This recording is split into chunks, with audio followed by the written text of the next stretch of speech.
All right, peace and blessings. It's Friday, March the 16th, the year 2018. David Hinkson's father, Roland Hinkson, wrote a 351-page book called A Cesspool of Judicial Corruption. A lot of people don't read anymore. They just don't sit down and read. But they will listen to audio. So if I read this into YouTube, it's possible that someone will play it while they're driving down the road.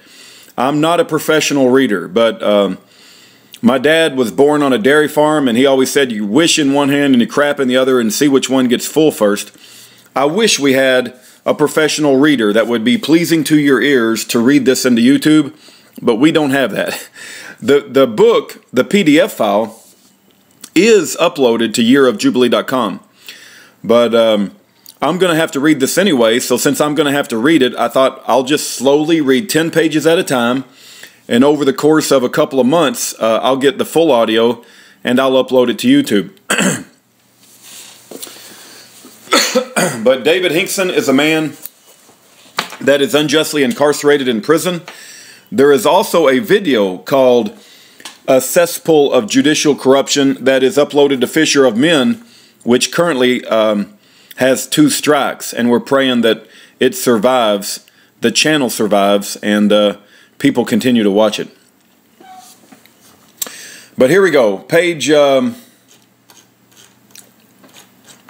I'll just read A Cesspool of Judicial Corruption. Disclaimer. The posting of the stories, commentaries, reports, documents, and links, embedded or otherwise, in this book does not in any way, shape, or form, implied or otherwise, necessarily express or suggest endorsement or support of the misconduct herein. The documents speak for themselves, and the misconduct is self-evident from an understanding of the entire case and should not be taken out of context. Then we have the table of contents, a foreword by Wesley W. Hoyt. I can tell you that David Hinkson has fired Wesley W. Hoyt, so all of this happened after the book was written, and Wesley Hoyt got over $5 to $6 million, is my understanding. Preface by Roland Hinkson. I don't even know if David is still on good terms with his father, but I believe the book could be very valuable to read anyway. The next section is 1, the jury is coming in. 2, the David in the hands of the marshal. 3, conditions at Ada County Jail. 4, the chief accuser testifies at trial. Excuse me. 5, the judge locks up David and throws away the key. 6, the Count of Monte Cristo goes to his dungeon. 7, 10,000 tears. 8, a letter from hell. 9, a letter to the ADX warden. 10, from my diary. 11, David hits the jackpot finally. 12, Swisher's blackmail begins. 13, who is this guy Swisher? 14, how and when did this all begin? 15, Albers expands his intrigue. 16, other employee betrayers. 17, Gunderson and his co-conspirators. 18, Gunderson plot revealed. 19, the plot thickens. 20, implementation of the Gunderson plan. 21, the setup, J.C. Harding wired. 22, let's try to mitigate our anger. 23, memorandum to the National Marine Corps League. 24, daughter describes Swisher as a sociopath. 25, Swisher gets convicted. 26, Swisher's tall tales of his heroism. 27, be careful whom you trust. 28, Bellin takes Wateroz to court. 29, why feds dumped Rath, their first star witness. 30, our hope to enlist a top appellate attorney. 31, Reardon says I'll take the case. 32, government crimes and recommended punishment. 33, Wes Hoyt reviews the panorama. 34, are the cowards the ones quick to judge? 35, Idaho Congressman George Hansen chained and thrown into prison. 36, trafficant survives the judicial cesspool. 37, dungeons in America. 38, the rewards of Testa lying. 39, do prosecutors and judges get paid? 40, the U.S. Constitution versus targeted individuals. 41, 3-judge panel of the Ninth Circuit Court of Appeals. 42, 11-judge en banc appeal. 43, the en banc court overturns the appellate court. 44, the en banc decision is not final. 45, legal reporter Levine on en banc decision. 46, 17,000 Korean war vets speak out. 47, better to destroy one man than to retry subsequent cases. 48, a panorama view. 49, Roland's opinion. 50, conclusions. Looks like there's going to be 50 different chapters, over 300 pages. Forward by Wesley W. Hoyt. The presumption of innocence is the fundamental right at the foundation of all personal freedoms in America and embodies the concept of it is better to free 10 guilty men than to convict one who is innocent. For the last 30 years, the government has been using various techniques to replace basic God-given constitutional rights, such as presumption of innocence, with various legal devices, such as presumption of governmental regularity and correctness.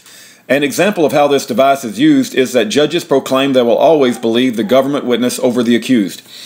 In situations where all other factors are equal, judges who follow the presumption of government regularity and correctness consider only the government's witness to be an accurate reporter of events and consider the citizen not believable, hence the evisceration of the presumption of innocence.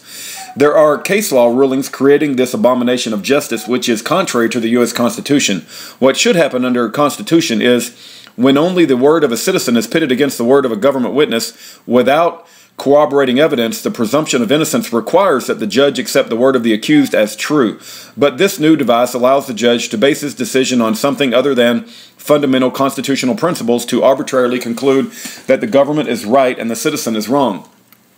The presumption of governmental regularity and correctness is a malicious tool created as an alternative to constitutional law, fashioned by the New World Order NWO movement to defeat the constitutional rights of the individual in America. It is the chief technique that allows collaborating government and foreign private interests to transform this country into a police state. Another technique used in transforming this nation from a free state to a police state is the attack on the innocent, who are willing to speak out against tyranny and corruption by using false charges manufactured by rogue government agents on behalf of the elite who deem themselves to be politically correct, i.e. the NWO movement. These rogue agents and their prosecutors, judges who support them, deliberately attack innocent individuals who criticize the NWO movement simply because of differing views of how governmental authority should be administered, managed, and applied.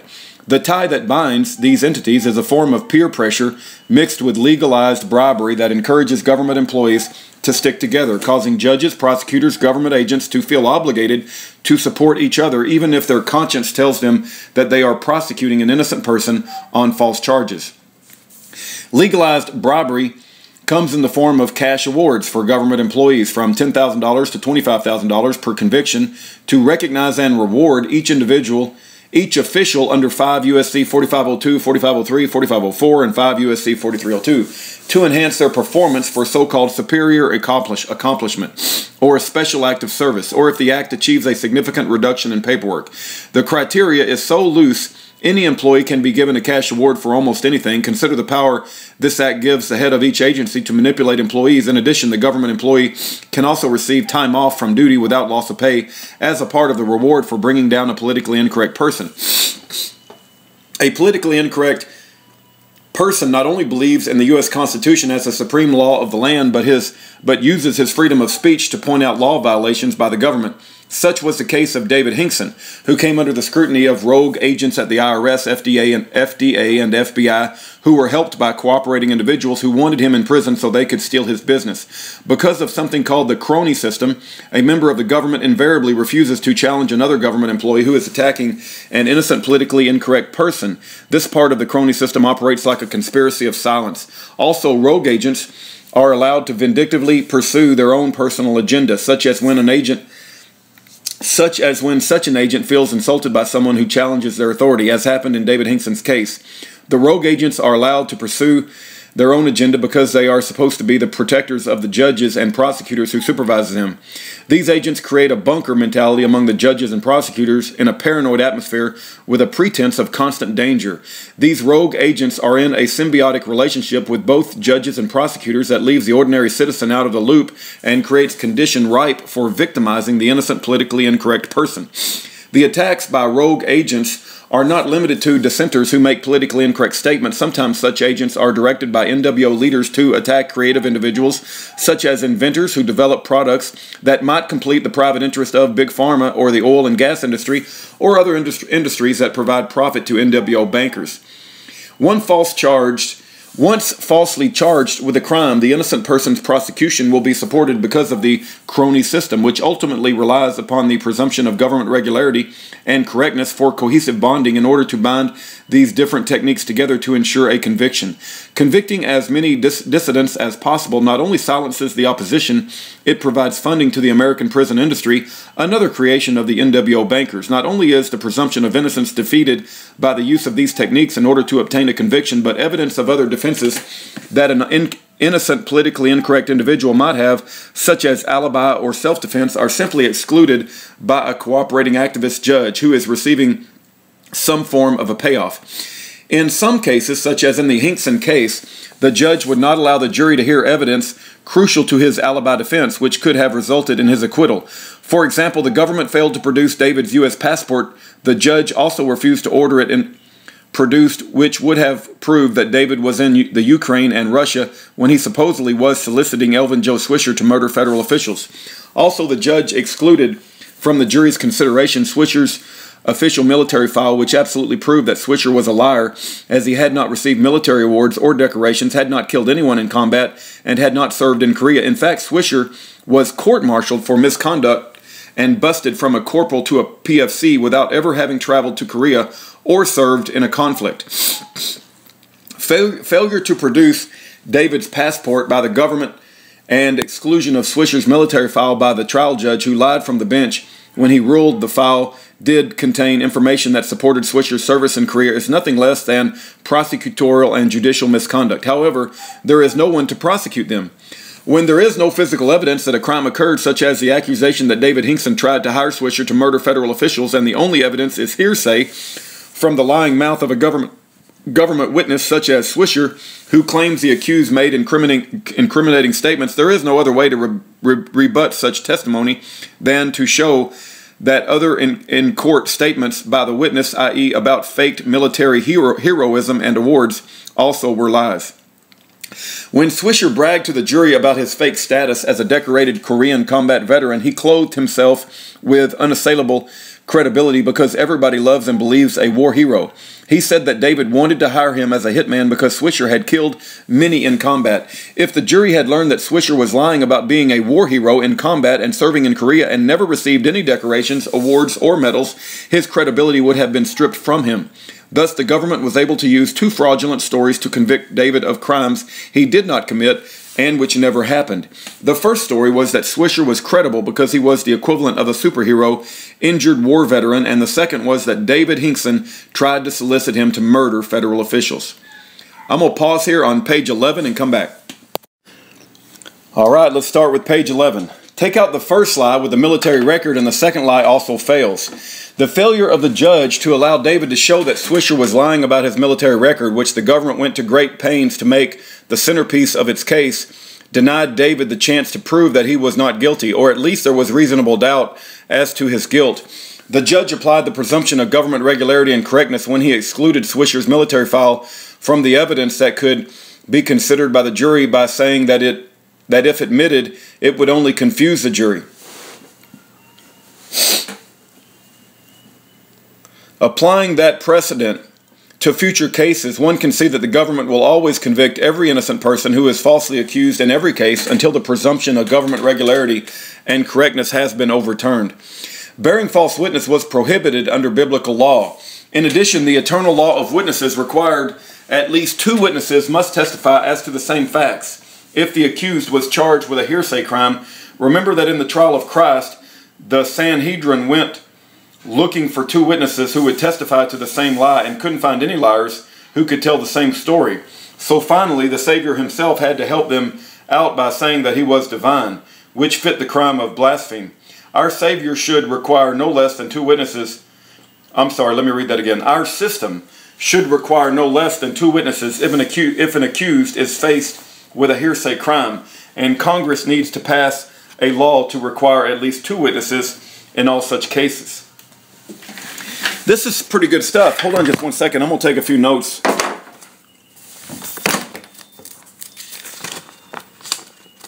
Give me just a second. Government.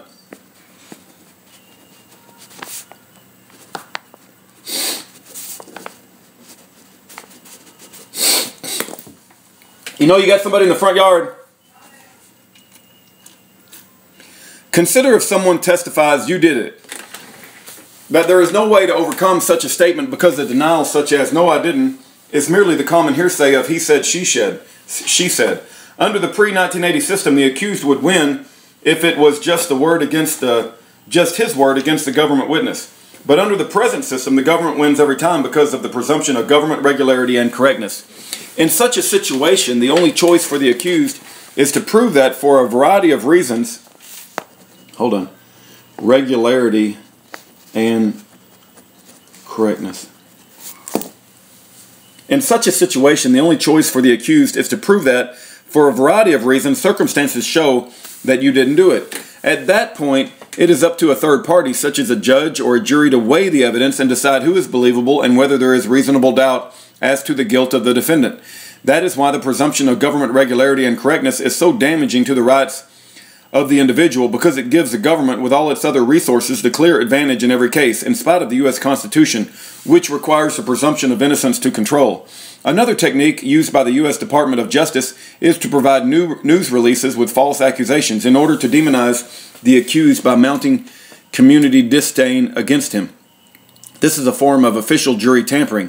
There is no mechanism to prevent the government from falsely reporting to the media because there is no one to prosecute the prosecutors who leak bogus information that damages the innocent person from the outset of the case. Another technique is to hold the accused in jail. Media leaks, hold in jail, so that he cannot participate in his own defense. By presenting the false accusations of additional criminal activity that never existed, which activity is fabricated specifically for the detention hearing, the accused is denied bond and thus cannot get out of jail before trial. Typically, in order to be in a position to have the court deny bond in a murder for hire case, the government will falsely claim that the accused has a list of persons he is planning to kill. This makes the defendant appear to be very dangerous and thus justifies holding him in pretrial detention. Note, those false allegations used to hold a person in jail before trial are quickly forgotten because there is no truth in them. Nonetheless, they serve the purpose of holding the accused in detention.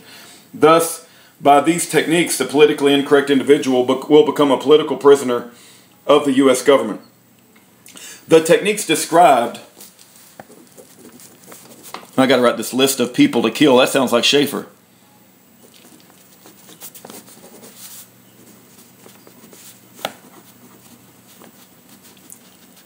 Okay. The techniques described are only a few of those used by the government against the politically incorrect, but all such techniques appear to have come from a KGB-style playbook on how to destroy political dissenters. Once convicted, the targeted individual will likely serve a lengthy sentence and be forgotten in the gulag of the American prison industry, and will probably die in prison for crimes he did not commit, which never occurred in the first place, such as is in the Hinkson case. Over the years, hearsay crimes have foolishly been enacted by Congress with assurances from the Department of Justice that these laws would never be used to target innocent individuals.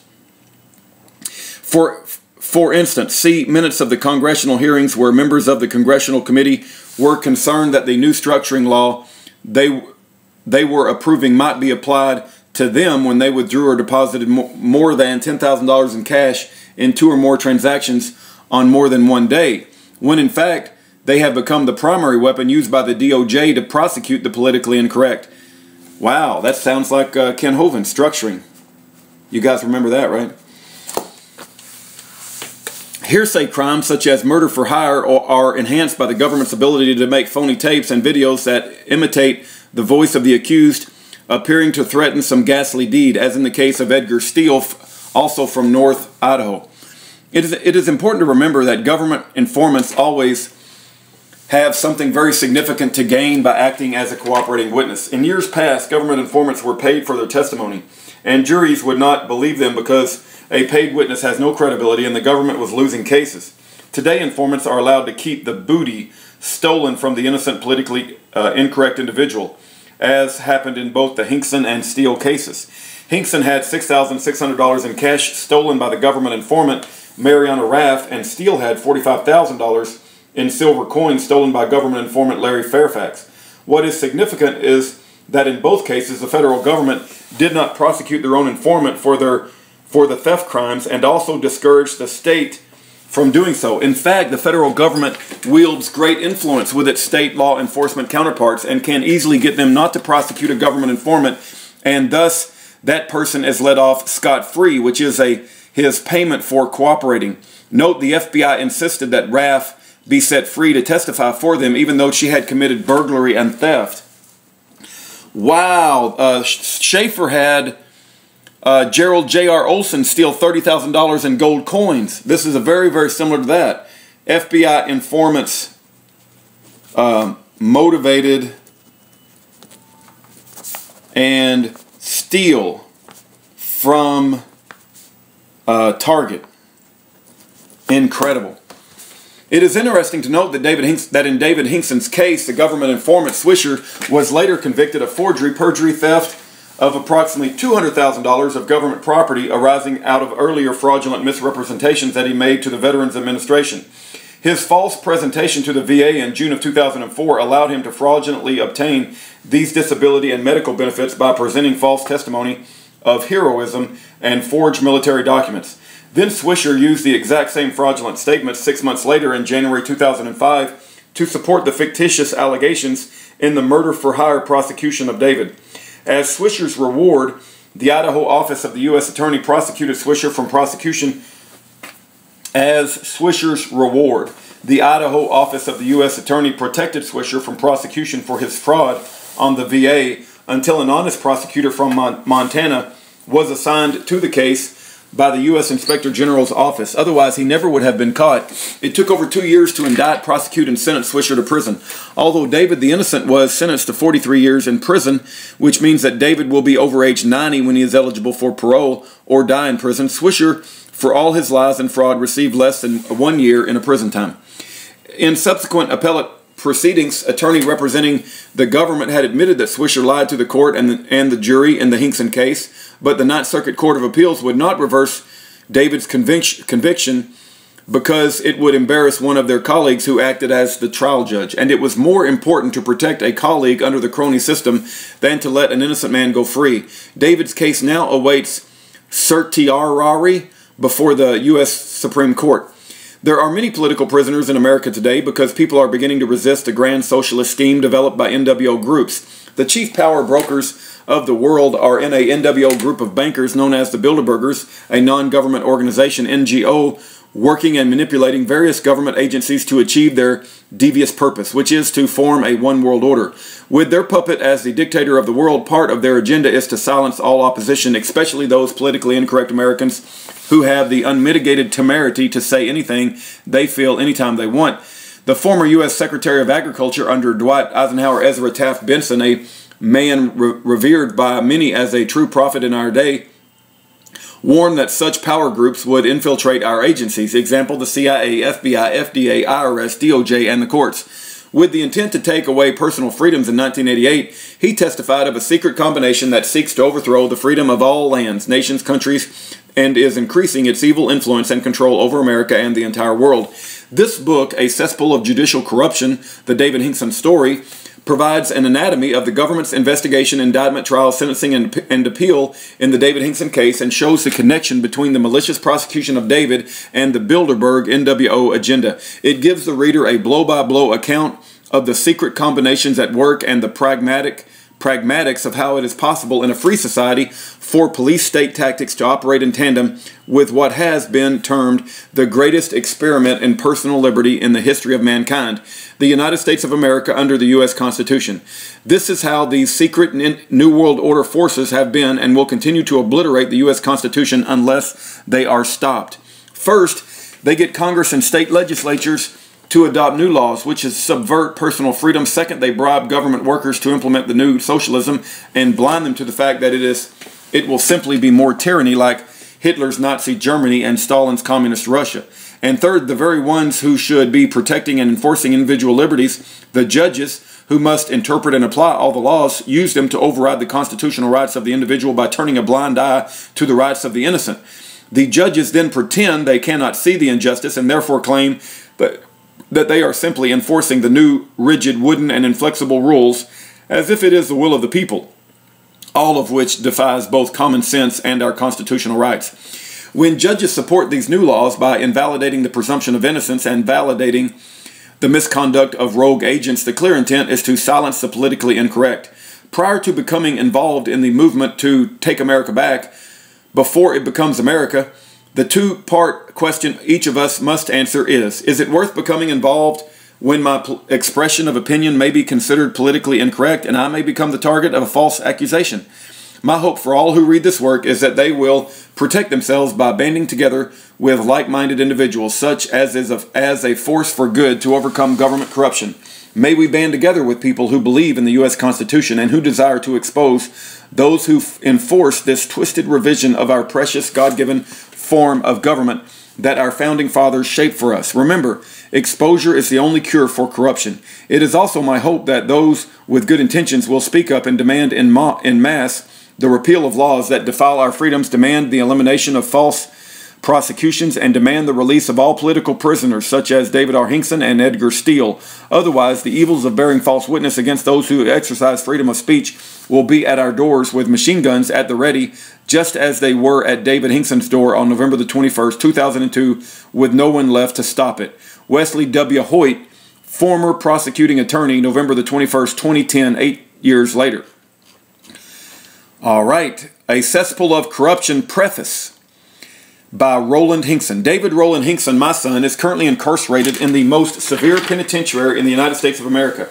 I am very ashamed, not of my son, David, but of the federal government ruling our country. Let me explain. All my life, I had been proud of my country and yet remained proud of my heritage. Silently, through the years, a cloud drifted over my awareness, causing me to feel secure because I believed that our leaders were fighting to preserve the freedoms our forefathers provided. I questioned nothing. It was my America against the international criminals, the Axis powers, etc. I've always loved and defended this, my country. Since I'm now in my 80s, I have had the opportunity to observe nearly a century of history. I grew up during the Depression that began at my birth.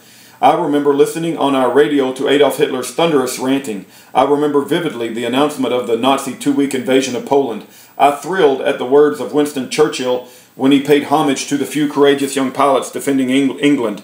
I listened on December the 7th, 1941, to our popular President Franklin Delano Roosevelt broadcast that the government of Japan attacked Pearl Harbor and we are now at war. And I never believed, even for a moment, that I would live to see America become a totalitarian state.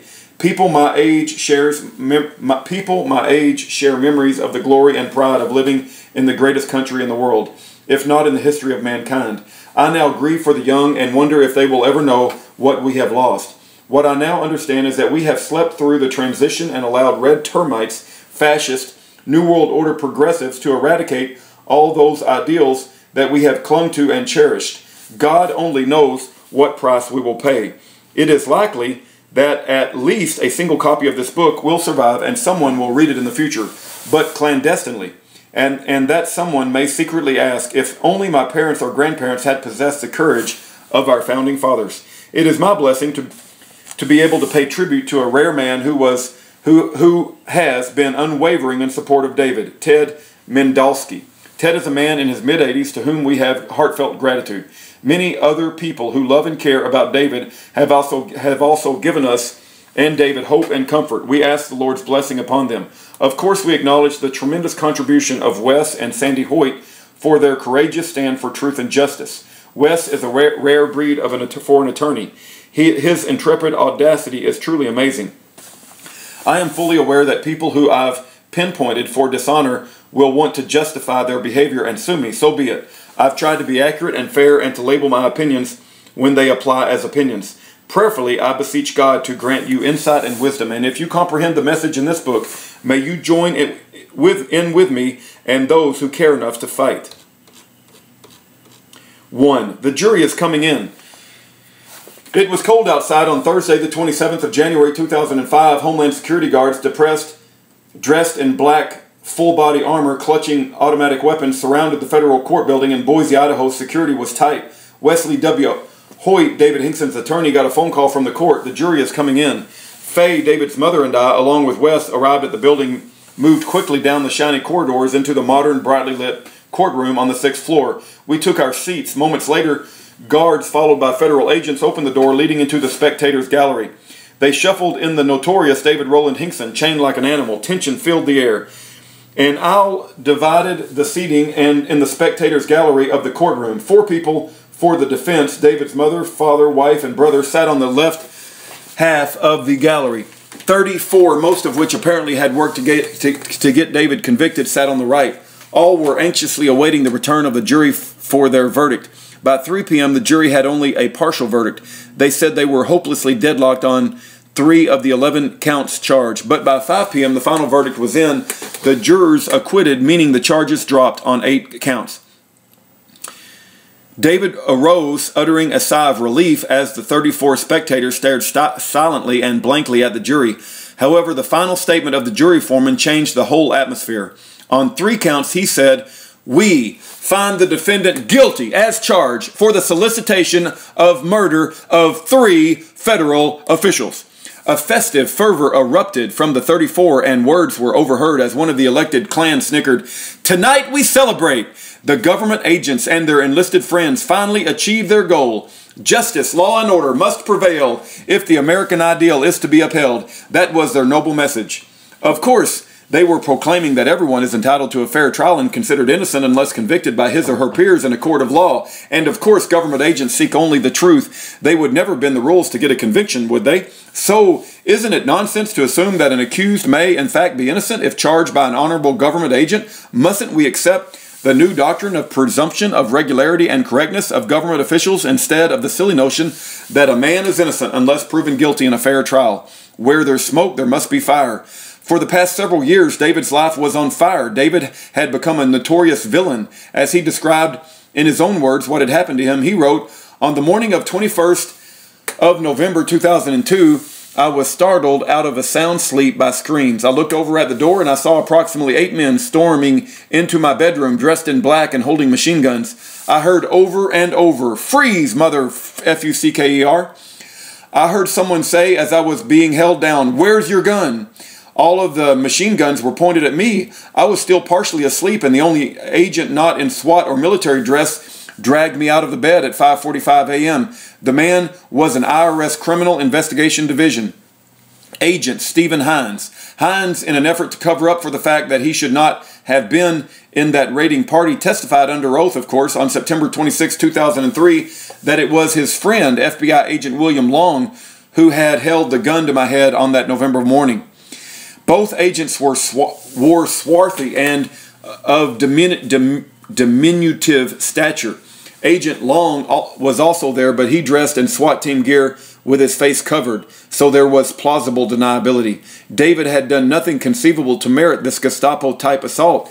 However, FBI agent William Long later verbally threatened David, saying, "I'll put you away for the rest of your life." Why? We don't know absolutely. We can only speculate. David had previously sued Hines and several other agents of the IRS and agents of the Justice Department for their violations of due process, accusing him of killing people who are not dead. So it was a form of payback by another agency. And Agent Long was in contact with Ted Gunderson, the former head of the Los Angeles division of the FBI, who we allege was trying to steal David's business and needed a little help from the local law enforcement. To shed a little light on how some, not all, government agents operate, John Pugsley, president of the Sovereign Society, pointed out that history proves that governments inevitably grows corrupt, and that corruption leads to an increasing use of police and military force, both against foreign enemies and against its own citizens. It's clear from the circumstances of this case that when government agents conspire to target someone such as David, they broker special favors for individuals who agree to act as cooperating witnesses or confidential informants. They entice them to provide false information or to act as witnesses. By cooperating with officials, criminals often get their charges reduced or dropped, or are allowed to keep something they have stolen from the targeted individual without ever being prosecuted for their own crime of theft.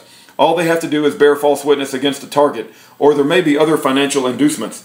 David had pulled the chain of many agents up the line of command in the IRS because he was willing to confront them on their illegal activity. A conspiracy to take David down was in the making.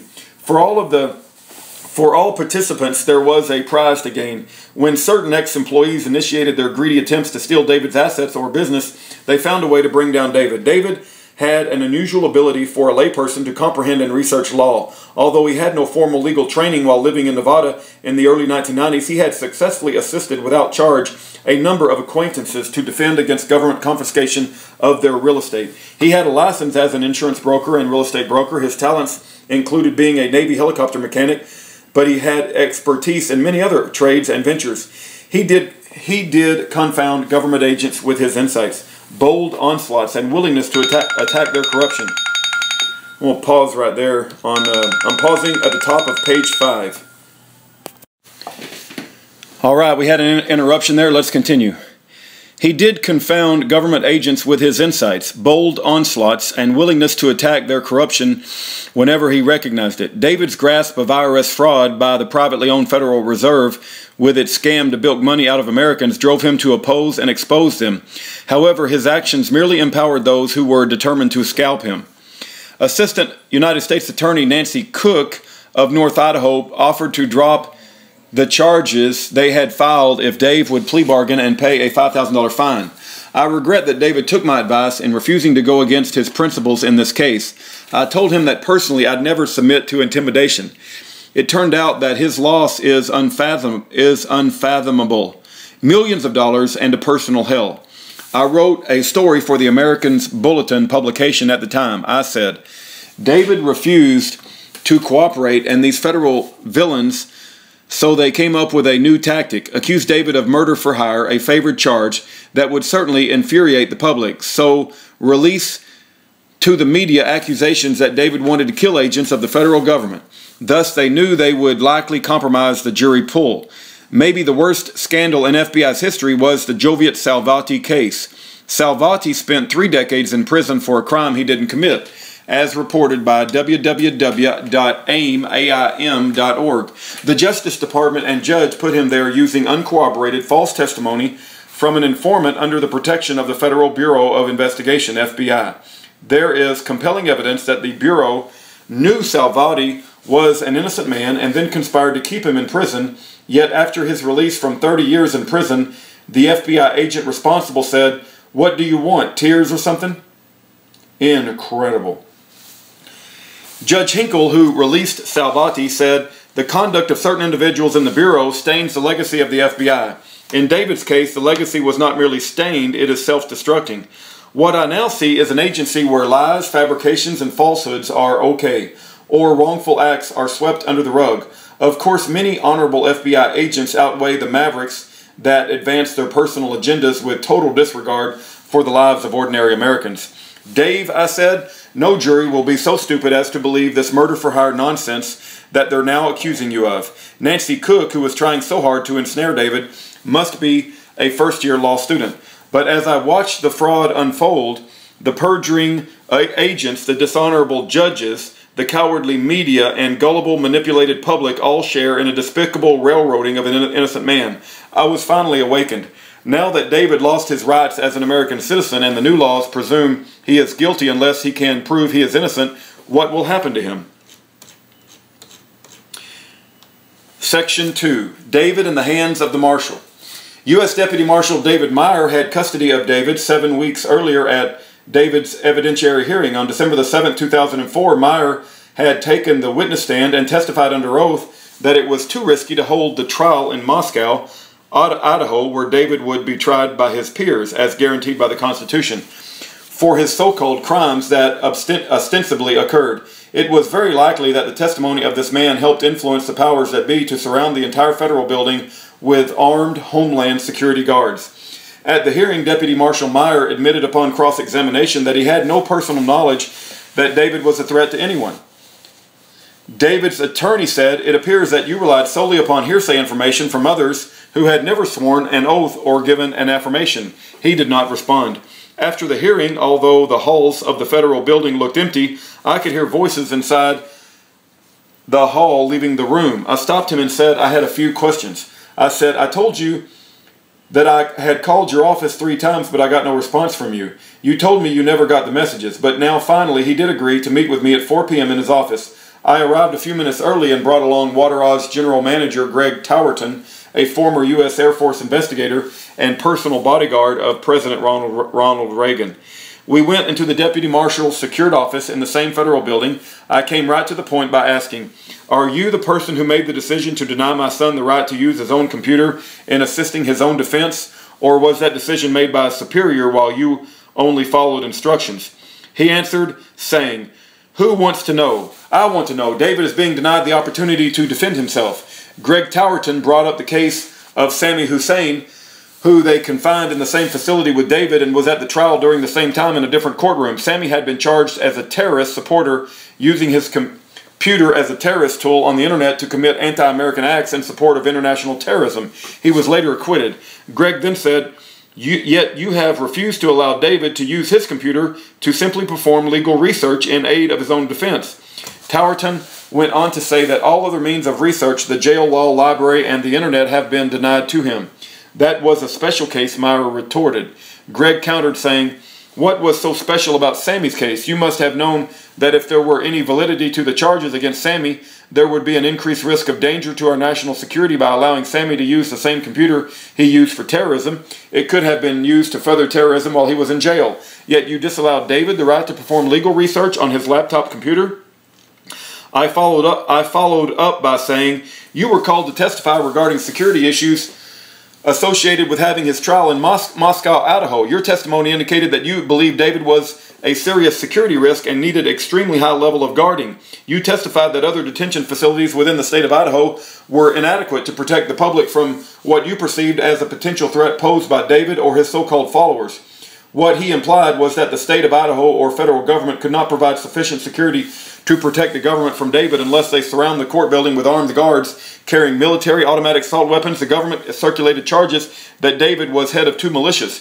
I summarized our view of David Meyer's actions by telling him, "Mr. Meyer, obviously you are being arbitrary and capricious and are giving greater privileges to foreign nationals than to Americans. This should be especially embarrassing to you when that foreign national, Sami, was charged with terrorism, which means that the official policy of the U.S. Marshal's Office in Idaho is to be soft on foreign terrorists and harsh on American citizens. It is quite apparent that the only reason for your erratic differential treatment of simple arbitrariness, which is illegal under our system of justice." I then said, "If I had been able to establish that you were the person who made the decision to deny Dave his computer, we would have engaged in a dialogue about how that decision was made and why it was not justified. And hopefully I would have been given the opportunity to convince you to change your mind. However, by avoiding the direct question as to who was responsible for that decision, it was not possible to probe the subject further." At the conclusion of our meeting, I said, "Am I to assume that you did make the decision?" His response was evasive. "Assume anything you like."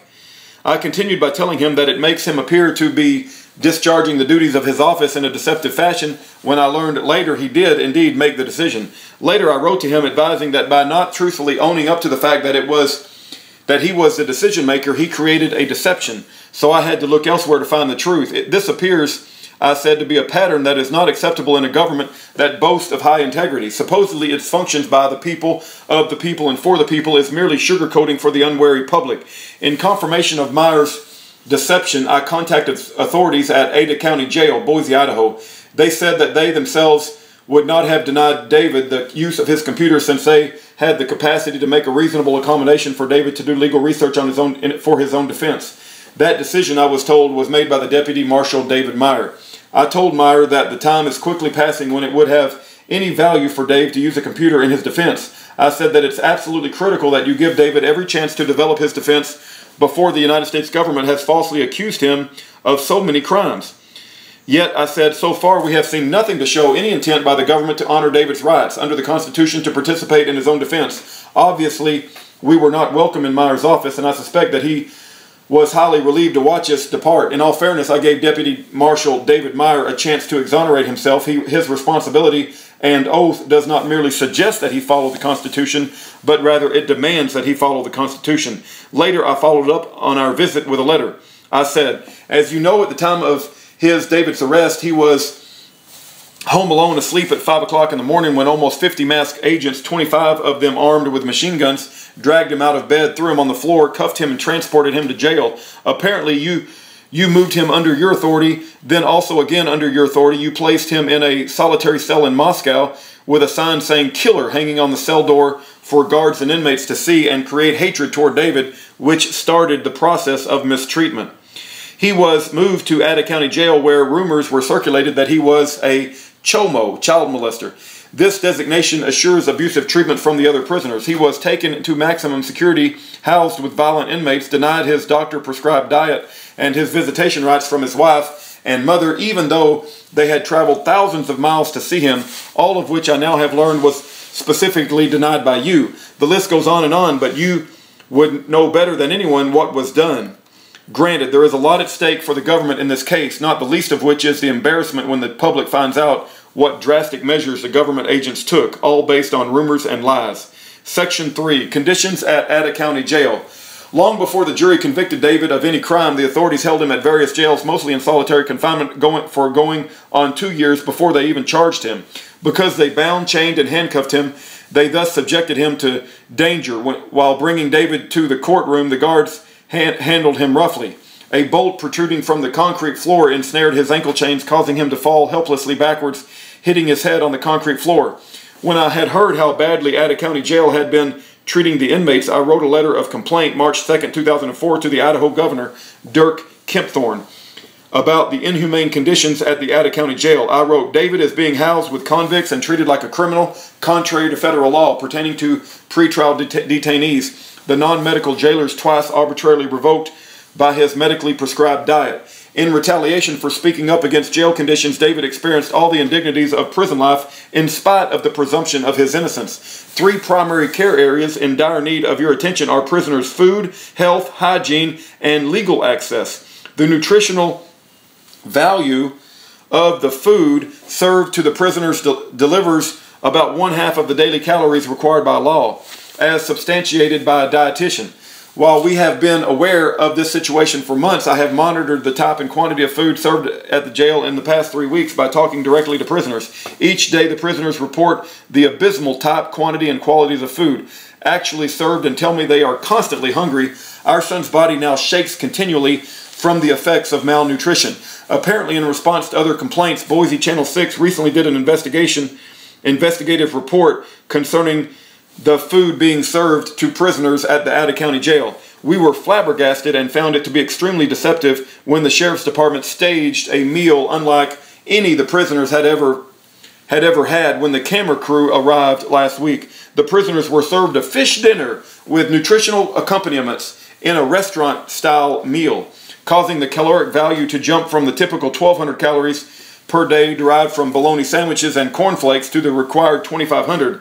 I think I had raised enough ruckuses to cause Channel 6 to come to the county's defense. Because of this charade, Channel 6 reported on the Sunday Night News, February 29, 2004, that the food at the jail is equivalent to local area restaurants. We pointed out that it was clearly an attempt to cover up the poor conditions when jail officials claimed publicly that the meal served on the day that Channel 6 News team visited was typical. I attached a memorandum on denial of human rights and improper jail conditions. This ongoing lack of nutrition in the prison population has caused serious health issues for many, including one instance of starvation. Prisoners are given little pieces of cloth called shoes with no real substance or arch support.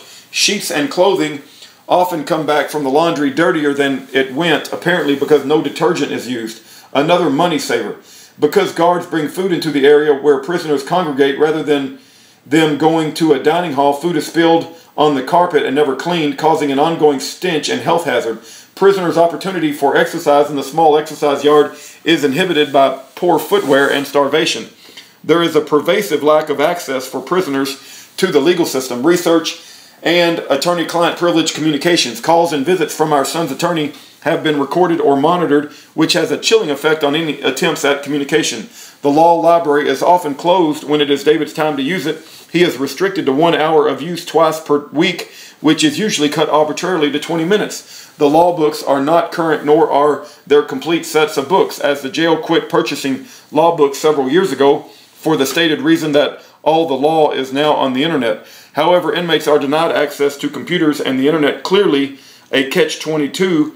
Our son has a paid-up LexisNexis account, but has been denied the opportunity to use his own laptop for legal research. An innocent man should be allowed to participate in the defense of his case, and provision should be made for him to use the internet if an adequate law library is not available. While the public has been given the impression that the prisoners are being decently treated, they are being abused. It appeared to us the Ada County is saving money on food, shoes, detergent, and other life necessities in order to build a jail addition to house more federal prisoners to obtain more revenue from the federal government. Please take note of the attached memorandum on denial of human rights and improper jail conditions with attached inmate grievance forms. Several have been signed by as many as 37 prisoners. The lengthy memorandum is not included in this book. We are deeply concerned about the mistreatment of our son and the generalized abuse of all prisoners at the Ada County Jail. The jail authorities treat dismissively these inmate grievance forms, and the jailers have retaliated. We ask you, as governor of the state of Idaho, to personally inquire into the matters set forth herein, as we fear that more retaliation may come from the jailers if your office does not address the problem properly. Please do a formal investigation and apply your influence to correct this mistreatment. Best wishes to you and your staff in their conscientious endeavors to restore justice. Sincerely yours, Faye and Roland Hinkson. A few weeks later, we got a short response containing the usual evasion. As you might suspect, nothing ever came of this. Conditions remain the same. After months of pain and suffering, delays, and fearful anticipation, David finally got his day in court until his trial. He didn't even know for sure who his accusers were, but his jailers continued to treat him as a pariah.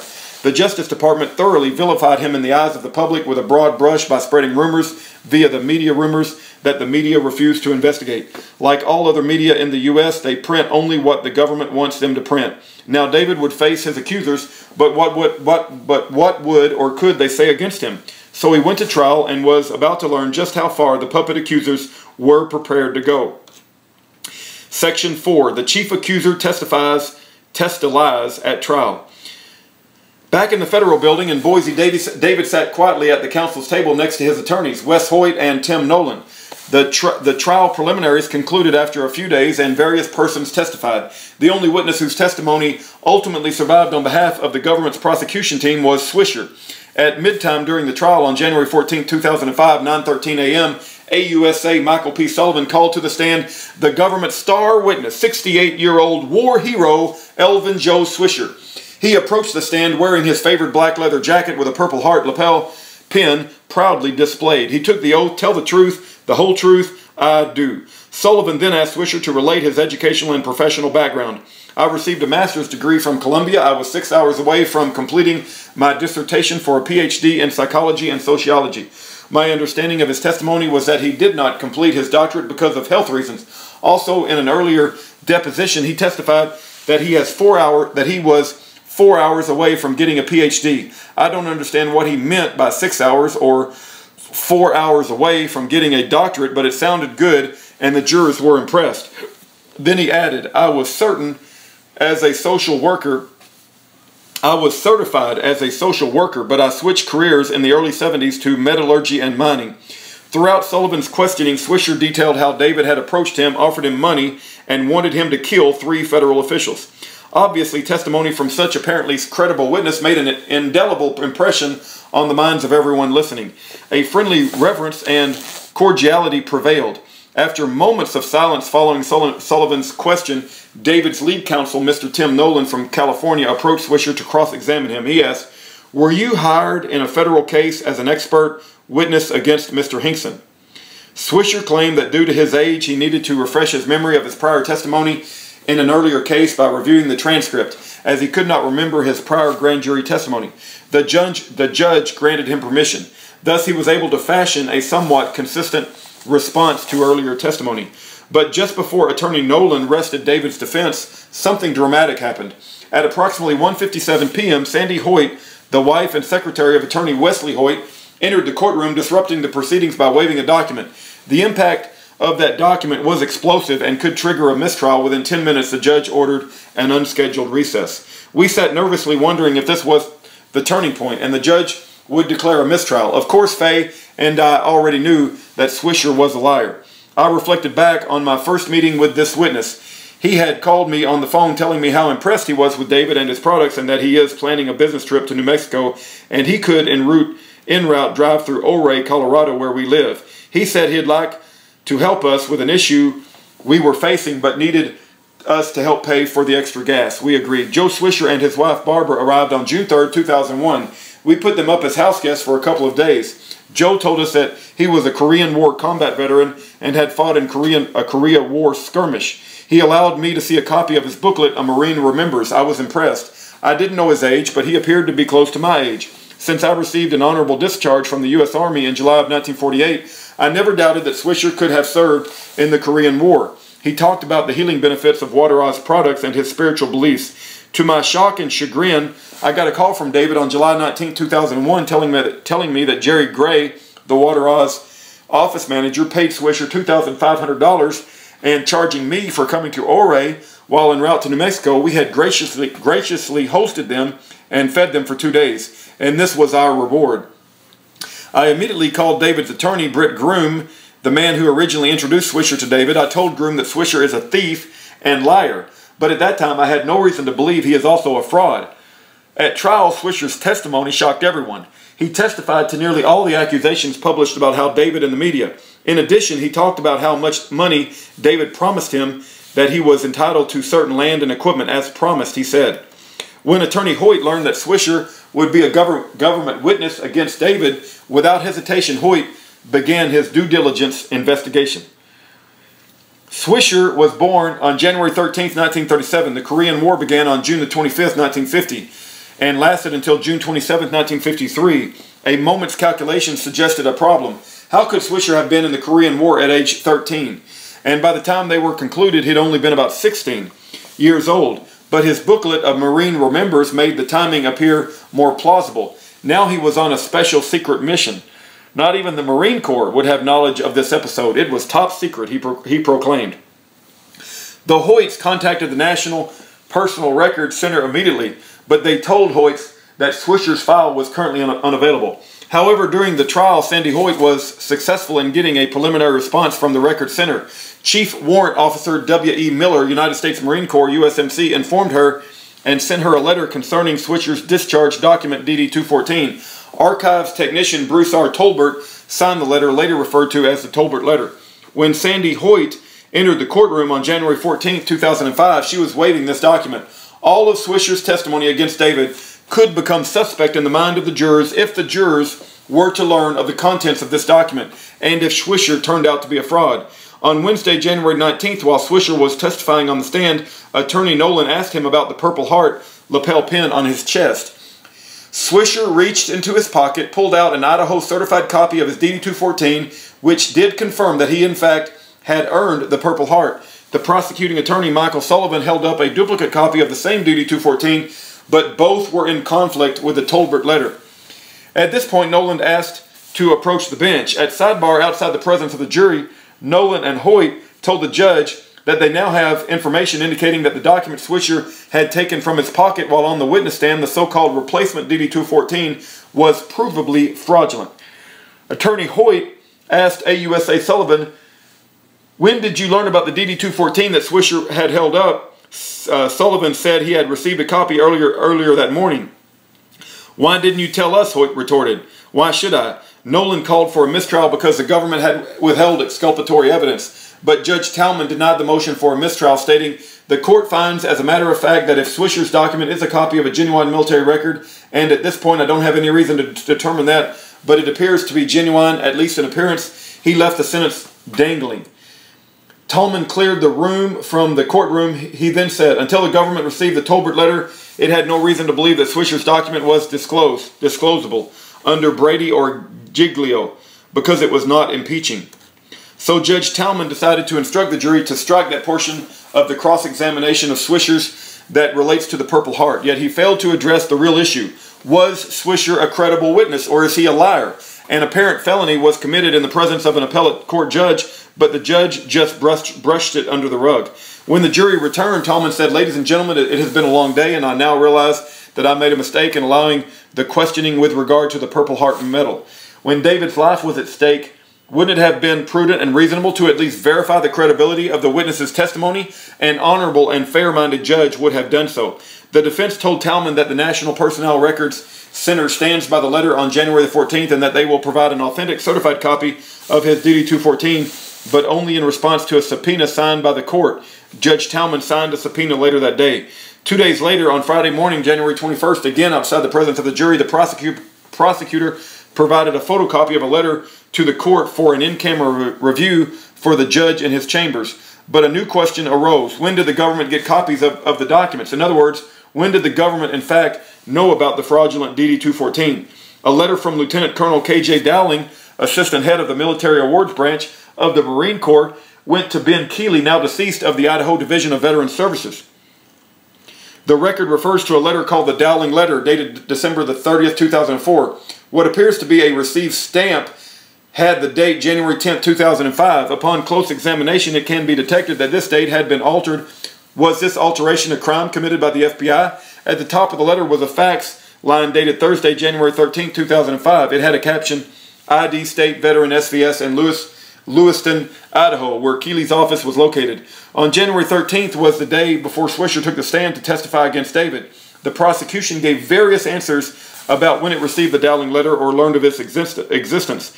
This is important because it shows the government was hiding exculpatory evidence. If the Justice Department and judge wanted to dig out the truth, why would they alter evidence or suborn the truth?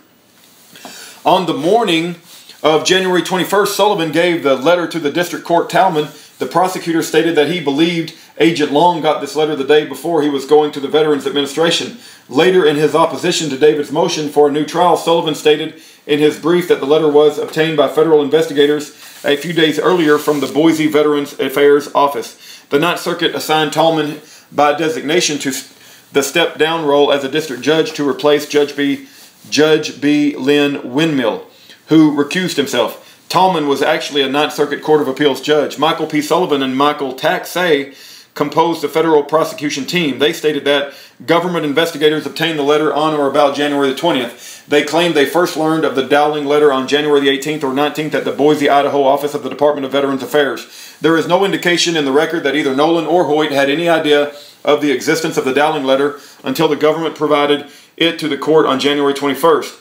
The Dowling letter indicated that Keeley had earlier contacted the Personnel Management Support Branch of the Marine Corps Headquarters after Swisher attempted to use his replacement DD-214 to obtain veteran benefits from the Idaho Division of Veterans Services. What this meant is that Swisher must have determined that perjury might be the only way he could wiggle out of exposure for stealing benefits from the Veterans Administration to the tune of thousands of dollars, $200,000 in benefits. Dowling wrote back to Keeley, "We have thoroughly reviewed the copy of the Certificate of Release of Discharge from Active Duty, DD Form 214, and supporting letter which you submitted on behalf of Mr. Swisher with your request. The document you provided do not exist in Mr. Swisher's official file.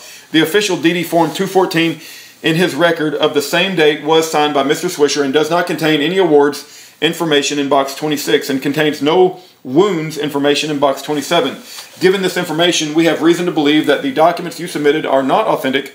Specifically, the DD-214 you submitted on behalf of Mr. Swisher indicates that Mr. Swisher is entitled to the Silver Star Medal, Navy and Marine Corps Medal, Gold Star in lieu of the second award, Purple Heart, and Navy and Marine Corps Commendation Medal with Combat 5. However, our review of his official military records, those of this headquarters and the Navy Department Board of Decorations and Medals, failed to reveal any information that would indicate that he was ever recommended for or awarded any personal decoration. Additionally, the Navy and Marine Corps Commendation Medal, which is listed in Block 26 of the DD-214 that you submitted, did not exist at the time of Mr. Swisher's transfer to the Marine Corps Reserve in 1957. On March the 22nd, 1950, a medal pendant was authorized for issue in connection with a letter of commendation and commendation ribbon. On September the 21st, 1960, the Secretary of Navy changed the name of the award to the Navy Commendation Medal. Thus, we now have irrefutable confirmation that Swisher is a fraud and perjurer. Would the fact that Swisher was capable of lying under oath cast a shadow on any of his testimony? What kind of impact would the revelation of Swisher's lies have on his circle of friends and acquaintances? The government reluctantly admitted that the jurors convicted David of murder for hire based solely on the testimony of one witness, Elvin Joe Swisher. Based on the testimony of this lying blackmailer, Deputy Marshal Meyer dragged David away in chains. David was yet to learn his fate. Section 5. The judge locks up David and throws away the key. Sentencing, although set for April the 25th, was postponed until June the 3rd, 2005. To hopefully mitigate the severity of the punishment, we brought new exculpatory testimony to the court. Judge Richard C. Talman responded with an order dated June 1st, 2005, denying any new consideration. He knew all that he cared to know. At sentencing on June the 3rd in the same federal building in the same courtroom, David, who suffered from a head injury with stitches on his head, was shackled both hands and feet. He had not slept that night, was exhausted and delirious. He took the seat behind the defense counsel table, which supported a couple of monitors. Next to him sat his two lawyers and the prosecutors. The table was about 20 feet from the elevated judge's bench. IRS Special Agent Stephen Hines spoke and was followed with the government's closing argument. David presented his allocution statement for his own defense. It played like a broken record in his delirious mind all night. We, David and his family, envision that Talman may possibly pronounce a severe sentence, maybe as much as 10 years, but we were hoping for 3 years or less because of the perjured, questionable testimony of the sole so-called witness, Elvin Joe Swisher. The judge, who had shaved off his beard before sentencing, read for nearly 2 hours from his notebook, tap dancing around all of the cases he had reviewed, but he totally ignored the Constitution. We sat patiently. Talman's demeanor was quite affable. He came across as an honorable judge who was only following the law and would rule reasonably and justly. Judge Talman then said, "Defendant is hereby committed to the custody of the Bureau of Prisons to be imprisoned for a total term of 516 months, 43 years. As Talman's words rang out, David stood up, and as his attorney, Wesley Hoyt, who sat next to him, observed, David collapsed. His body fell across the table, knocking a TV monitor to the floor. Guards instantly subdued him and dragged him out of the side door as David hollered at Judge Talman, "I hope you die of cancer, you son of a bitch." Of course, this was a great opportunity for the government to accuse David of attempting to add Talman to his hit list. Probably if David could have catapulted Talman into space, he would have done so gleefully, but unfortunately a gang of marshals shackled and constrained David as they dragged him out of the courtroom. In the criminal proceedings document filed June 3rd, 2005, the court published its spin on the incident. The court spoke as to the applicable sentencing factors and then began to impose the sentence, at which time the defendant, Mr. David Rowland Hinkson, erupted in the courtroom and tried to rush the judge's bench, knocking over a television monitor and water pitcher on defense counsel's table before deputy marshals could restrain him. After United States Marshals were able to contain Mr. Hinkson, he was escorted out of the courtroom into a detention cell. Proudly, they succeeded in restraining Superman, who could leap over tables, tall buildings, and outrun speeding trains. David was taken into a holding cell, but later brought back to conclude sentencing. He remained silent. When sentencing resumed, Talman declared, "The court recommends that the defendant be placed in the maximum security facility at Florence, Colorado. Monetary penalties include a $100,000 fine due immediately. A special assessment of $2,435 is due immediately, plus $300 special assessment with another $720 due immediately. And finally, $135,000 in U.S. currency as previously ordered." Talman is about 3 years older than David. He graduated from Northwestern Law School. After serving as a law clerk for Judge Morrill E. Sharp of the United States District Court for the Western District of Washington, he worked from 1979 to 1980 as a trial attorney, prosecutor in the General Litigation and Legal Advice Section of the Criminal Division at the U.S. Department of Justice in Seattle, Washington. Former President Clinton in May of 2000 appointed him to the Ninth Circuit Court of Appeals along with a pack of last-minute political appointees before Clinton left office. He was an associate and partner at Schwepp, Krug, and Townsend from 1983 to 1989. From 1990 to 1999, he was chairman of a white-collar criminal defense practice group at the former Bogle and Gates law firm. After that firm closed on March 31st, 1999, Talman formed the firm Talman and Severin. I'm going to stop here at the top of page 30. I'll come back a little bit later. All right, let's pick up at the top of page 30. Talman formed the firm Talman and Severin and then went to the Ninth Circuit as a judge. His associations and experience as a prosecutor hardly made him an open-minded, unbiased evaluator of truth and justice. As a former prosecutor without any experience as a lower court judge, he soared to the appellate court bench. Because of his close associations with the prosecutors at the Department of Justice and lack of experience as a judge, we dubbed Talman as the black-robed prosecutor. Talman had no doubt that David was rolling in the money. Talman had no doubt that David was rolling in money stashed in foreign banks worldwide. Throughout the trial, there was reference to David's great wealth. By recommending the Supermax facility in Florence, Colorado, he was able to assure that David would suffer the most severe confinement available in the United States. The government will now silence David forever, and no one will ever hear his name again. Because I'm David's father, I probably know my son better than anyone knows him, and I was in close continual contact with him. I had been on the phone with David during a great deal of the time while these unbelievable accusations were germinating and sprouting. I told David, "Don't worry, Dave. No intelligent juror would believe this nonsense." Until I sat through his trial, I had believed that justice would in fact prevail. But by the time Judge Talman sentenced David, I lost all respect for our justice system here in the United States of America. I personally witnessed a kangaroo court in full swing.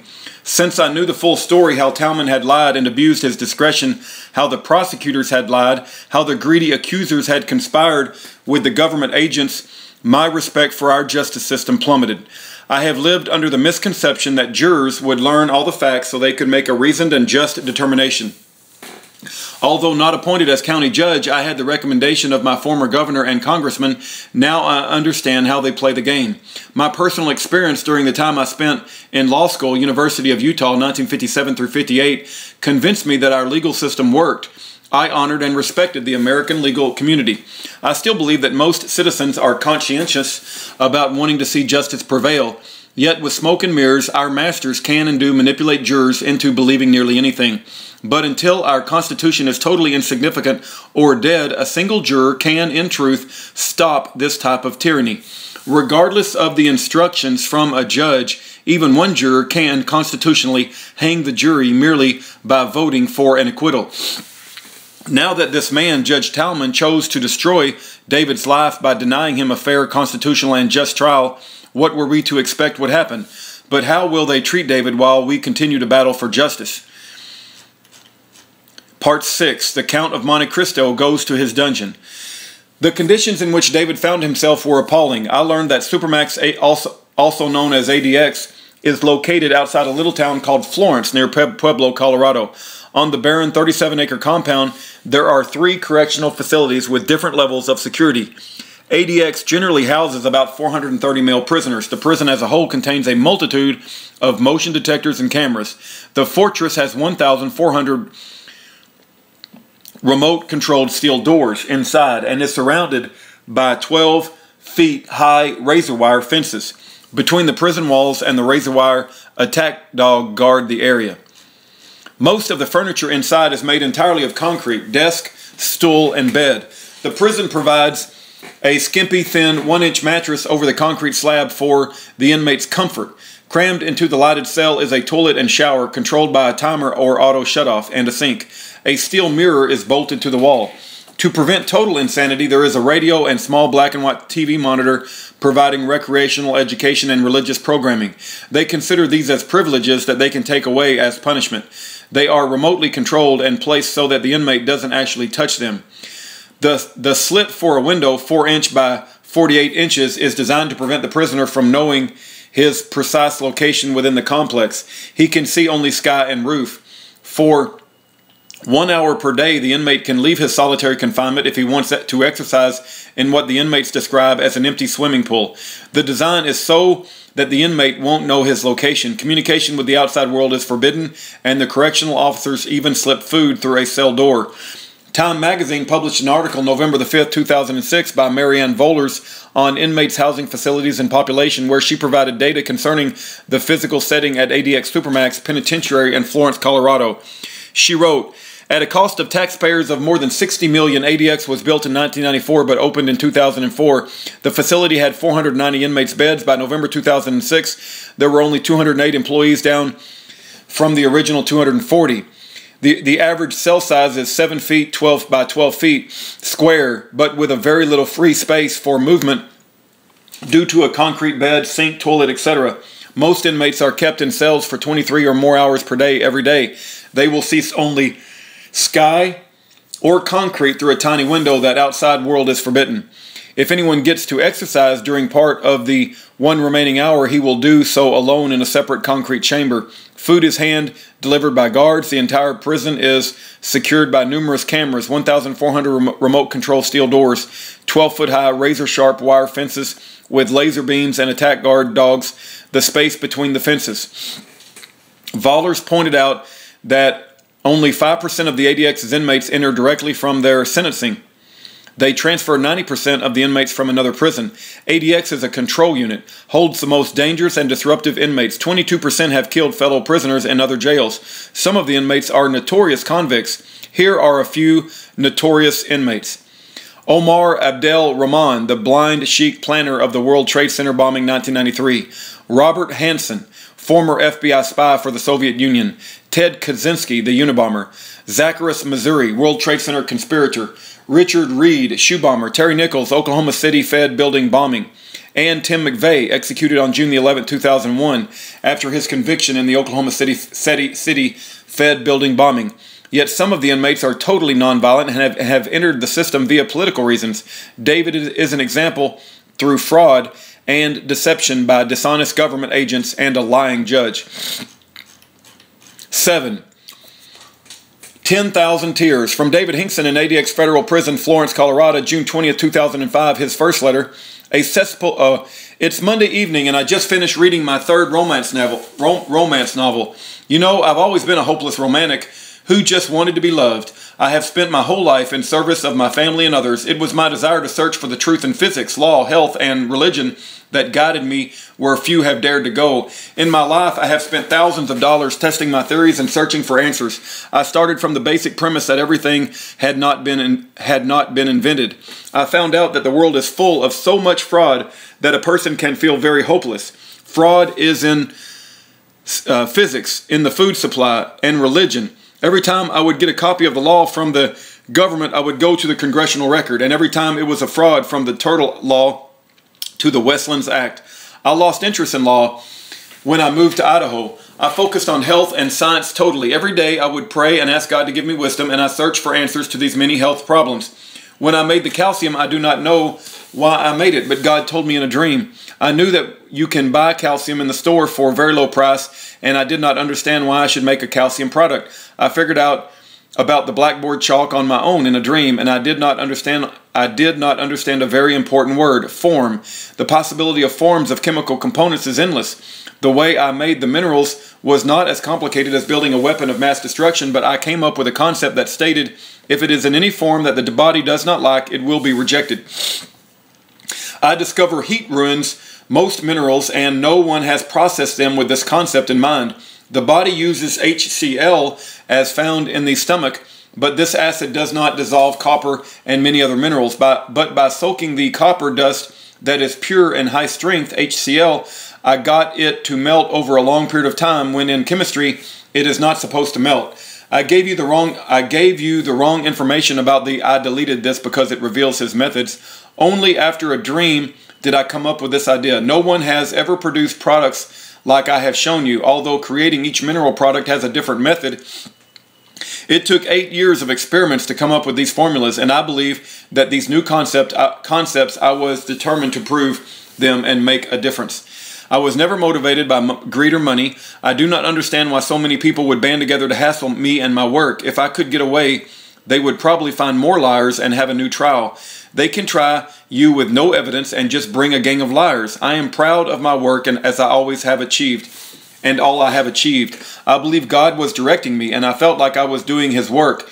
To expose fraud is to expose evil, the devil, as you would say. I really believed we had free speech in this country. I knew I could not make disease claims, and I didn't make any. I just had my recommended protocols with 2 disclaimers. They have turned everything I have ever done in my life that was good, godly, or courageous into a felony, and have banished me from my life and work. I would gladly give my life to have helped the Africans and others who have AIDS. If I am to die now, I want my work to continue. I have no way to even help defend myself, not even allowed a phone call. I am truly damned. Everyone I've been good to has turned on me in the orchestrated attack against me and my family. No one is safe because there is no law or rules of evidence. The big word is conspiracy. Just buy a few cars for people or promise them money or threaten them with prison and off you go to the gallows. Please do not let anyone destroy my work or steal it. If anyone steals my work and takes the credit, I could not bear the pain, especially if they don't give the credit to whom it belongs, God. Without God's help and inspiration, I never would have achieved anything. I know I've sinned, but I have asked God's forgiveness. Even my words, which were wrong with James Harding, were just BS. David had gotten carried away with claims of sexual prowess to impress this stranger, J.C. Harding. I love Tanya with all my heart. Tatiana, she and David were to be married shortly after the date David was arrested. We managed to perform their marriage while he was in jail while waiting for his anticipated release. She maybe will never know how deep my love is for her. I have been cheated out of my whole life. I have marched to my own tune, not even caring what my parents thought. I made no effort to convince you of my work or my crazy concepts. I am filled with happiness that you believe in me and what I have achieved. I know that if they kill me, you will be proud of my memory. The minerals work: sickle cell, copper, AIDS, silver, zinc, and calcium, multiple sclerosis, RNA, sulfur, anti-aging, indium, wrinkle, copper, etc. All these diseases that are considered impossible to cure, we have reversed. Swisher walked at a normal gait to the witness stand to testify without his wheelchair because of the Water Oz minerals.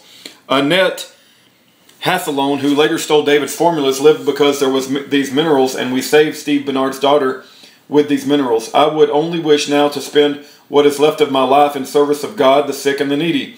But I fear Satan and his U.S. government forces will not stop until they have stopped my work. Please, Dad, I love, please let Greg continue to run current operations. He is a good man. You will do what is right.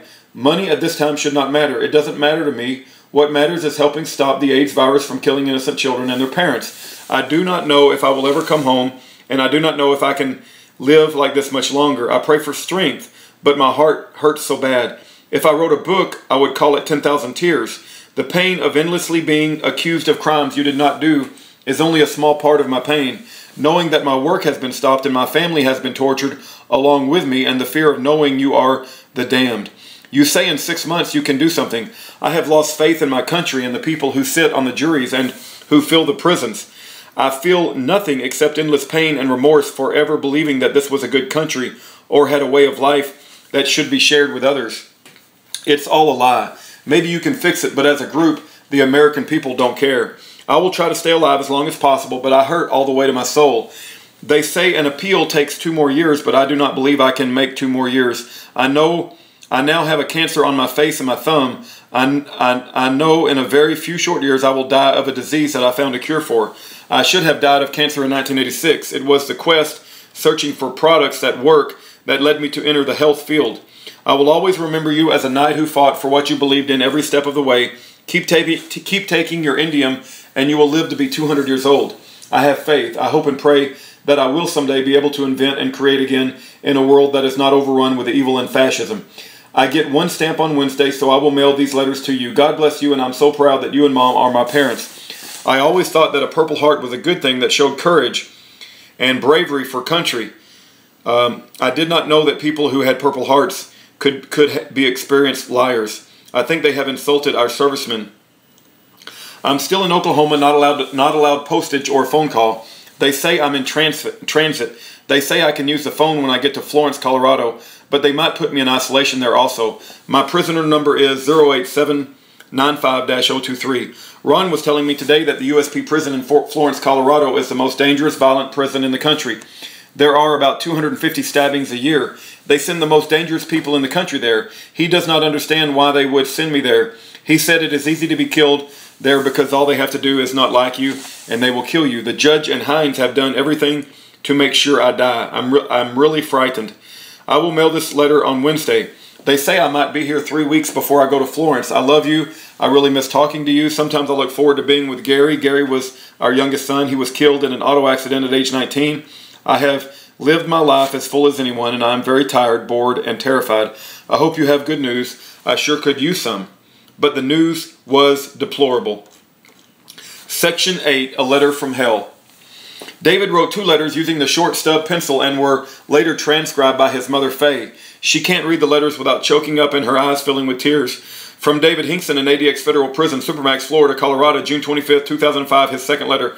Dear Mom and Dad, I have sent you 2 letters from Idaho, 2 letters from Oklahoma. I hope you get them. I sent 1 letter to the factory from Gregory Towerton, manager of David's company, Wateroz, and Dad's name on it. Greg was supposed to forward your part to you. I was hoping you would then type the different physics ideas and print them out, double space them, and send them back. I still have more concepts to get to you, even under the most adverse circumstances. David's creative mind never ceases. I need you to have the final unifying field theory.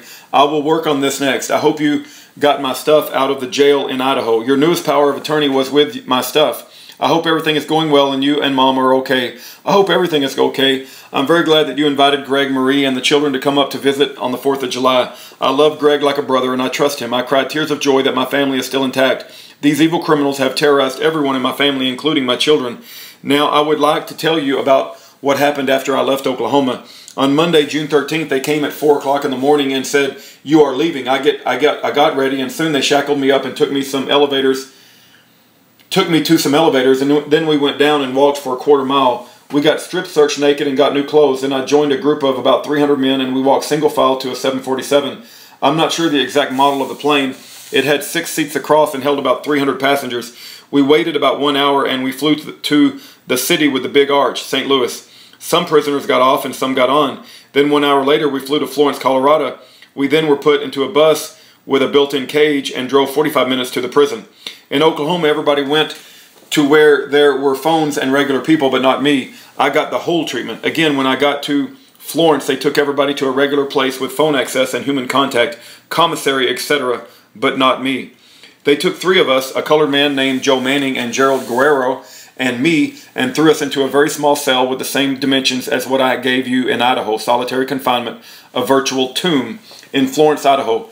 There was a bunk bed so 2 could stay there, but they put all 3 of us in. I ended up on the floor sleeping with the toilet as my companion. There's no room to even get out of the bed. The shower had no shower curtain, so the water splashed on my bed if we tried to take a shower. There is no window, but it has steel cover over it, so nothing can be seen. There is a window, but it has a steel cover over it, so nothing can be seen. It has steel bars in front of the windows. I was told that the PSI or PSR, pre-sentence investigation or report, is what is used to decide how you are to be treated while in prison. They claim that they did not get my PSI, and that's why I'm again in the punishment hole. Here, the hole is called the shoe. There is no salt. Dave asked for salt for his wound, received at Canyon County Jail. No phone access, no paper, no stamps, no envelopes. I begged for books and got some reading books. I have read 2 books, 400 pages each. The first one called Left Behind, Tim LaHaye and Jerry Jenkins, and the second, Tribulation Force. These books are a series about tribulation of Jesus and God. I found these books to be very interesting and biblical.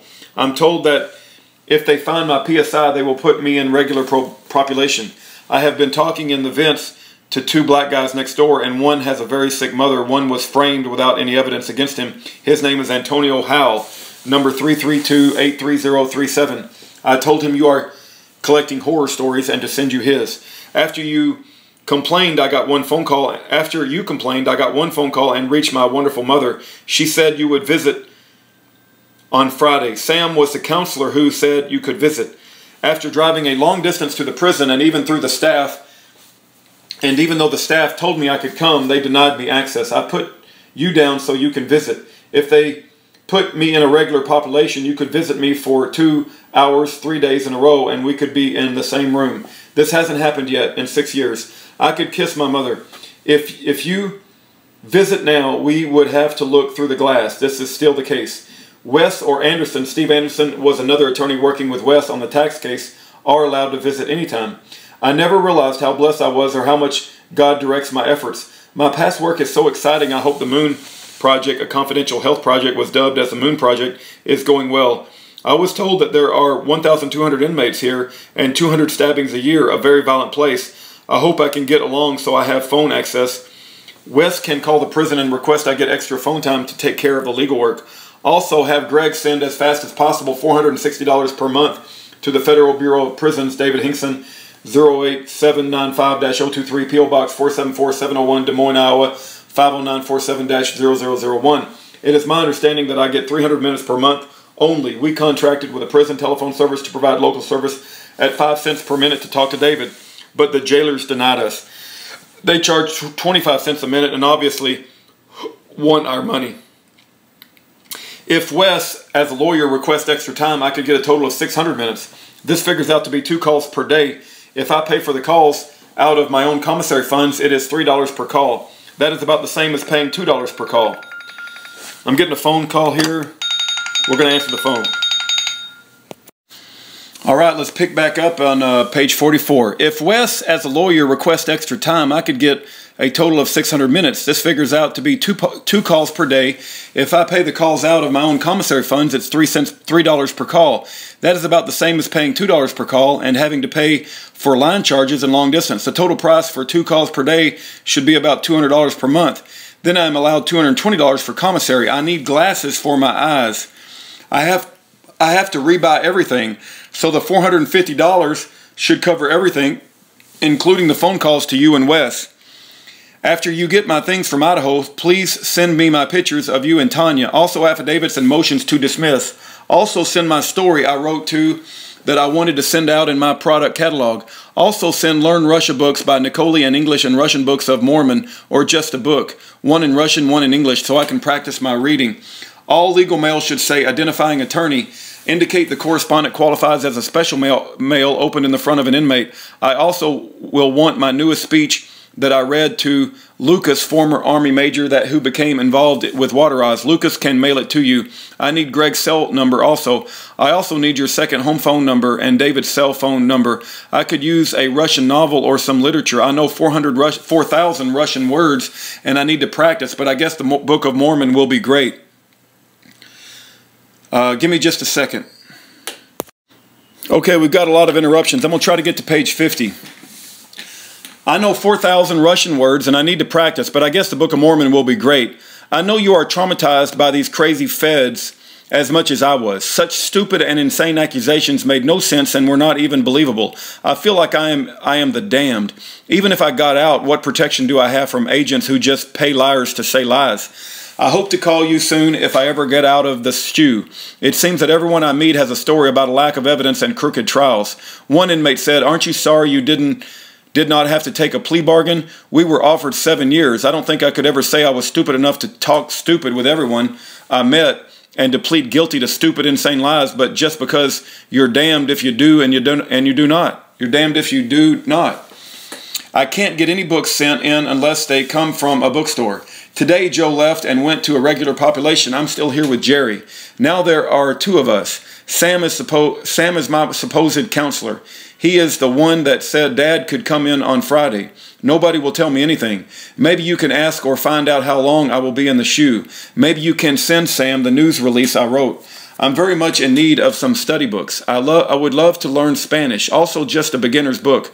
I got a letter from Frankie today, an honorable female employee now deceased who had worked at the Pentagon with high security clearance, and I will write her back if I get more stamps. Mom, thank you for the nice song you sent me. I remember how angry you got over the PSI and its lies. Can you imagine that's what they use to decide how to treat you? Maybe those feds are refusing to send it, so I stay in the shoe. Have Wes call and demand a daily lawyer's call. Maybe that will get me to a phone. I'm still being sued and the lawyers need to talk to me. I found out they do not allow me to have any access to computers in here. All my writing must be with a pen, a short stub pencil that makes his fingers ache. I do not know how everything is working out. He, Judge Talman, personally arranged to fix the jury. I was high-pressured into signing a new power of attorney, but it was destroyed. So let's not cause any fighting over it. It was destroyed, but I signed a new one for you. I'm just so glad that you are out there and care, and I have total faith in you, and I know you love me, and I love you. I have the best parents in the whole world. I'm so lucky. Tell Tanya I love her so much. She is truly your new daughter. At some point, maybe she should give up. She is in so much pain, and she is the best. I love her so much. Tell her I love her, and I will try to call her as soon as I can, and she could visit me when she gets back, and I will kiss her on her lips. Again, I love you, Mom and Dad. Please call my children and tell them that I love them. I hope you can still have hope.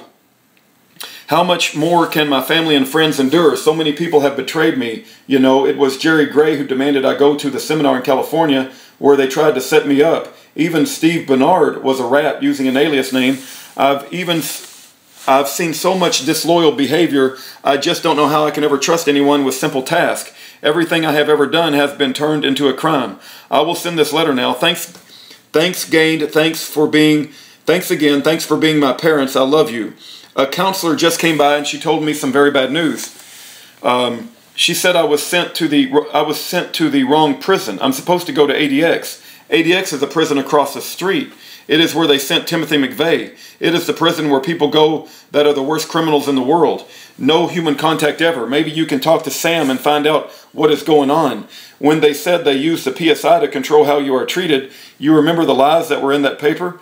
I guess I'm public enemy number 1. Now I'm still in the shoe, but I guess I will never be allowed visits except through the glass.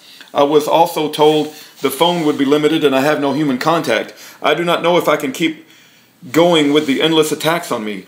I'm also very worried about the safety of all of you and my family. I just cannot believe how corrupt this is against me. I was told that I will be forever in a hole like this one. What have I ever done to be treated like this by my country? I hope you can visit me, but you should call first and make sure that they will let you in to see me. Please have Wesley come see me or try to get me a phone. No matter what happens, I love you forever. Every lawyer has sold us out except Wes. He spends all of his time thinking and he needs professional help to help him. Everybody he brings in sells us out. Parnes sold us out, as well as Nolan and Conley. A good lawyer knows there is no hope, and they just put on a show. How do we know that Anderson or the Florida lawyer, Elliot Shirker, will not betray us? Maybe Mr. Eyab Samurai will betray us. I'm so afraid. I do not know what to do. I do not know if you'll get this letter. You never got the other letters. At least that's what Mom told me when I made the one phone call. Craig, our second son, David's brother, keeps on working and building, and you are not working to wind things down here as far as investments. Jerry told me that the plea bargained and pled guilty to a charge that he did not do. They agreed to give him 24 months. At sentencing, they gave him 2 years plus upward departure of 12 more years. He said you cannot plea bargain. Even if you want to, they will still do upward departure. I hope I'm not jeopardizing you and your life. Is there a future? I just wanted to be an inventor and help people. I'm not allowed to be not guilty or use the law. Please have Wes visit me. Please send me some study books and some pictures. I love you. I hope to see you. I hope you're not as discouraged as I am. Please write me back or have Wes send me some legal mail so I know what is happening as soon as possible. I will end this letter now. Goodbye. I love you forever. Is there anything I can say to the warden that may ease David's pain? Section 9, Letter to the ADX Warden. On February the 7th, 2008, I sent a letter to Ron Wally, USP Florence, ADX Max, U.S. Penitentiary, P.O. Box 8500, Florence, Colorado 81226. Dear Warden Wally, it has come to my attention that certain personnel at ADX are in violation of the provisions of the Legal Resource Guide to the Federal Bureau of Prisons 2008 concerning treatment of inmates. I am not writing you to register a grievance as an informal or formal complaint, nor am I seeking a review by the Bureau of Prisons Administrator Remedy Program. However, I am involved in an investigation of abuses of inmates at federal penal institutions since I have a son incarcerated at ADX under BOP's custody and care, and since you have the responsibility as custodian of the ADX, I am beginning my focus there. I also commend the competence of some personnel I've met at ADX, yet I understand that staff may take disciplinary measures against inmates if they pose a disturbance to the safe and orderly management of a facility. Of course, the violations carry sanctions corresponding to the severity of the offense. By the same token, rules and regulations must be consistent with statutory law. If known that unlawful abuses by staff do occur within the confines of prison walls, the public may likely become incensed. As you know, for authorities to exacerbate such abuses by inflicting retaliatory or capricious disciplinary actions against an inmate is not permitted under any circumstance. My familiarity with the Bureau of Prison Guide helps me to be of service to you. I assume that you wish to carry out your responsibilities as an honorable manner and that you would appreciate any valid input that is offered. My intent is to identify and expose those who misunderstand their stewardship. The public is entitled to know the names and behavior of each violator. My allegiance is to my readers, not to the agency or of the government. I plan to visit my son next Thursday or Friday, pending weather conditions, but will make myself available at your convenience most any time or place. I'm hopeful that we may spend a short time together, and such a meeting will be mutually beneficial. Please accept my concerns as intended. Sincerely yours, Roland Hinkson. He made no response nor arranged any meeting. I felt that he ignored the BOP rules and made lame excuses. All right. That's the bottom of page 50. I'm going to stop that, and we'll upload these in 50-page increments. And it's quite a long document, so it's going to take a while. And at the end, I'll put all of the videos together, where you'll just have one long video. But in the meantime, we'll do 50 pages at a time.